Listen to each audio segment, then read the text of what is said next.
The moment Vanessa Harrington's manicured finger pressed the terminate button on the company's system, she had no idea she'd just set in motion the most humbling lesson of her life.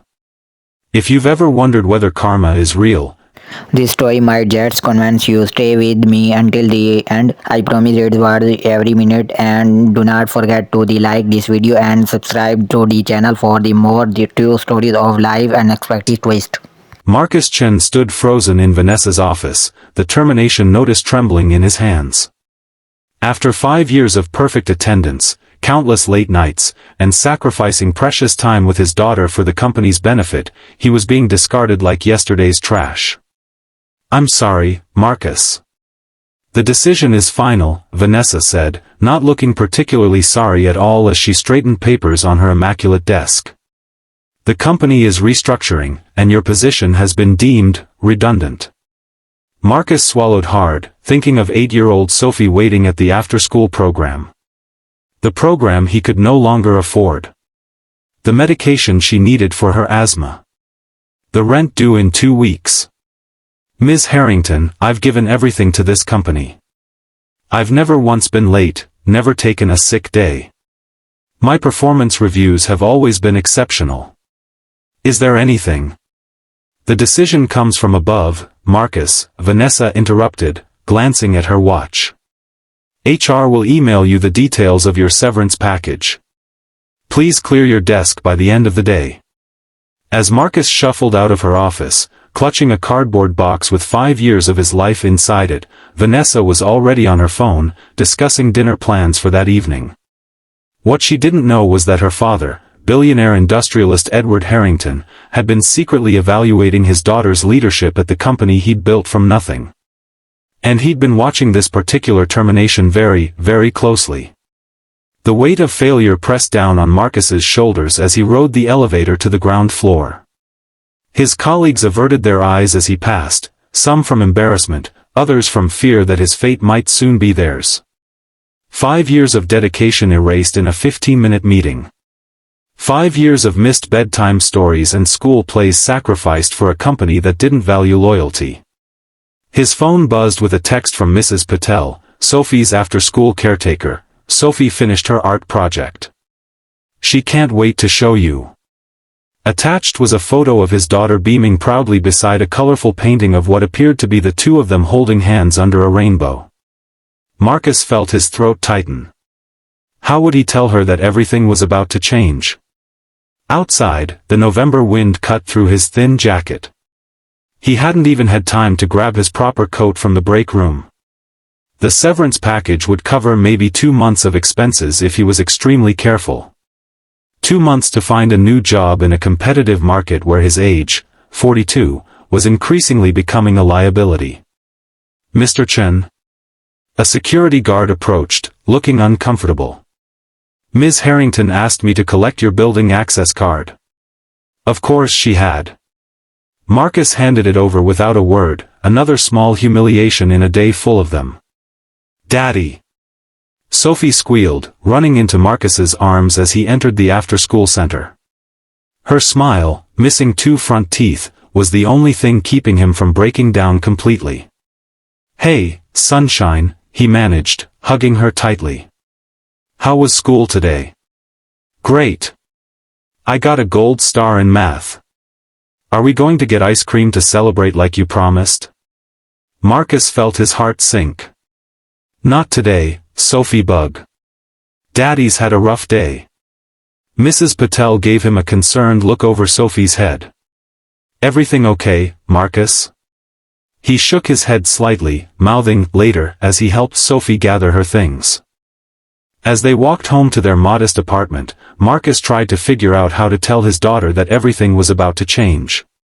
Again. They'd already been through so much after her mother abandoned them 3 years ago, leaving nothing but a note saying she wasn't cut out for family life. Sophie chattered happily about her day, oblivious to her father's distress.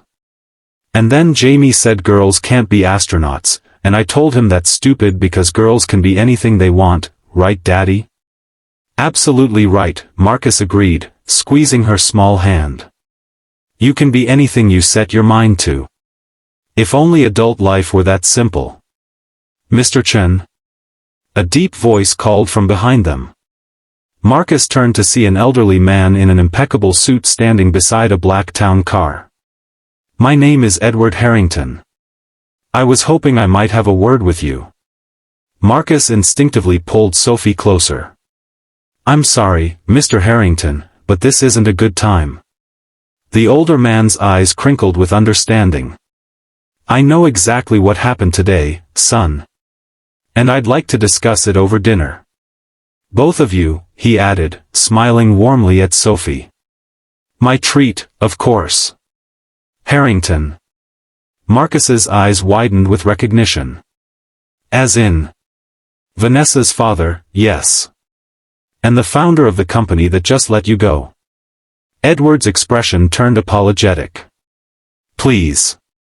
1 hour of your time is all I ask. Sophie tugged at Marcus's sleeve. Daddy, I'm hungry. Can we go with the nice man? Marcus hesitated, studying Edward's face. Despite his wealth and power, there was something genuinely kind in the older man's eyes, something Marcus hadn't seen in Vanessa's cold stare. 1 hour, Marcus agreed reluctantly. And we choose the restaurant. Edward smiled. Of course. Anywhere you like. To Edward's surprise, Marcus chose a modest family diner rather than an upscale restaurant. Sophie immediately gravitated toward the coloring placemats while Marcus ordered her chocolate milk. This is her favorite place, Marcus explained, noticing Edward's curious glance around the worn but clean establishment. Her mother used to bring her here every Sunday. Edward nodded, understanding the significance. Sometimes the most valuable things in life have nothing to do with monetary worth. The waitress, a middle-aged woman with kind eyes, approached their table. The usual, Marcus? And for the little princess? Yes, please, Rita. Sophie will have the dinosaur-shaped chicken nuggets. And for you, sir? Rita asked Edward. I'll have whatever Marcus is having, Edward replied, earning an approving nod from the waitress. After Rita left, Edward leaned forward. I've been watching you, Marcus.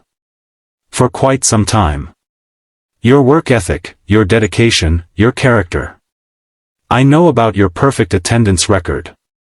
I know about the Johnson account you saved last year when everyone else had given up. I know you've been raising Sophie alone since her mother left. Marcus stiffened. Have you been investigating me? Evaluating, Edward corrected.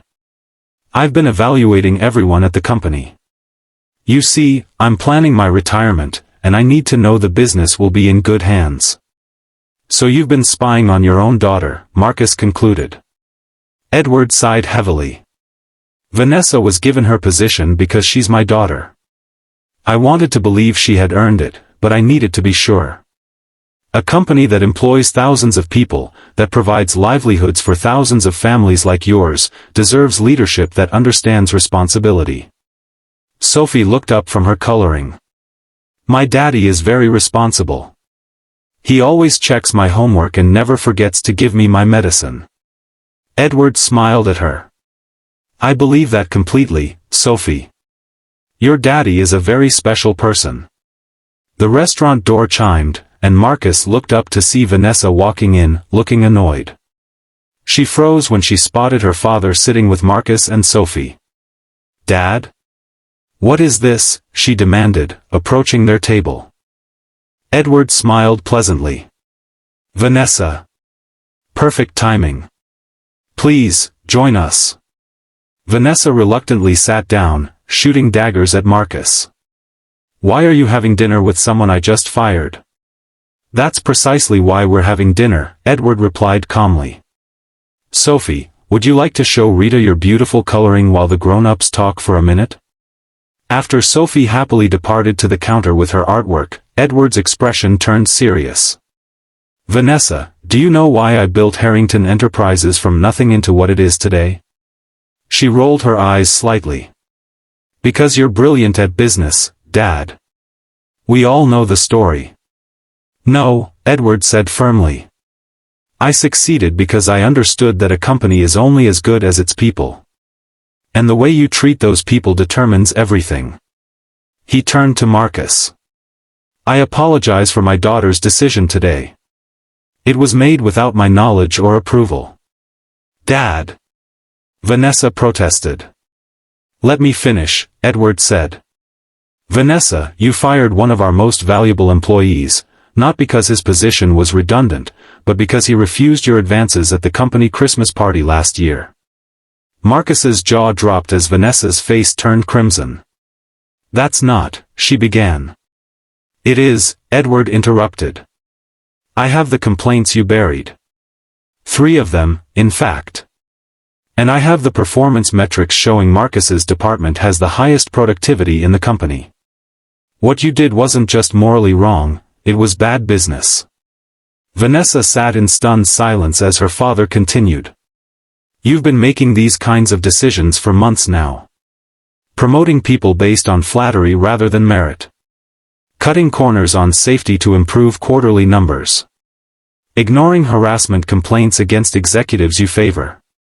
This isn't the company I built, and it's not the legacy I want to leave. So you've been spying on me, Vanessa said bitterly. I've been doing my job as chairman of the board, Edward corrected.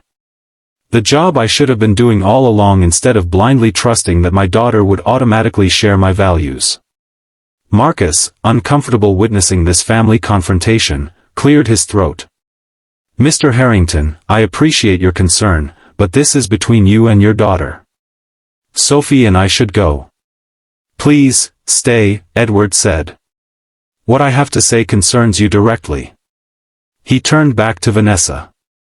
I've called an emergency board meeting for tomorrow morning. I'll be recommending that you be removed as COO and transferred to our Singapore office as a regional manager.